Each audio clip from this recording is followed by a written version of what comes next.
आज थिला 2025-26 साधारण बजेट आ साधारण बजेट रे समस्त नजर विशेषकर एथिरे केउ सब जिनस सस्ता हेबो ताहा मध्ये जानिबा को समस्त आग्रही। तबे अर्थमंत्री कहिसंत जे केउ सब जिनस उपरे सस्ता हला। आज मध्ये अर्थमंत्री निर्मला सीतारमण ए बजेट मध्ये उपस्थापन करथिले। तबे आसंतु जानिबा केउ सब जिनस होई गला सस्ता।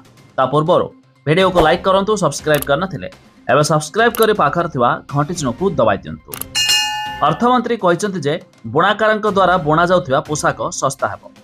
या सहित चमड़ा सामग्री सस्ता हेबो। सामुद्रिक उत्पाद उपरे कस्टम ड्यूटी 30 रु 5% को ह्रास कराजिबो। या सहित फ्रोजेन माछ पेस्ट उपरे कस्टम ड्यूटी 15% रु 5% को ह्रास कराजिबो।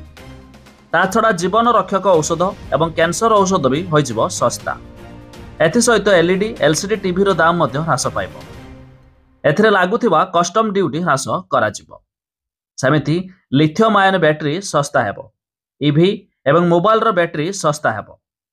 मेडिकल कॉलेज उपकरण दाम भी कमिबो। अर्थमंत्री कहिसंत जे सरकार स्टार्टअप पई 10,000 कोटी टंकार अवदान सहित पांठी व्यवस्था करिवे। से कहिसंत जे प्रथम थर पई सरकार 5 लाख महिला, अनुसूचित जाति एवं अनुसूचित जनजाति उद्योगों को 2 कोटी टंकार ऋण प्रदान करिवे। तबे जाकि एथर बजेट रे एही सब जिनस मान मध्ये हला सस्ता। तबे आपण माने केउ जिल्लारू वीडियो देखुचंती ता निहाती कमेंट करी जणाइबे।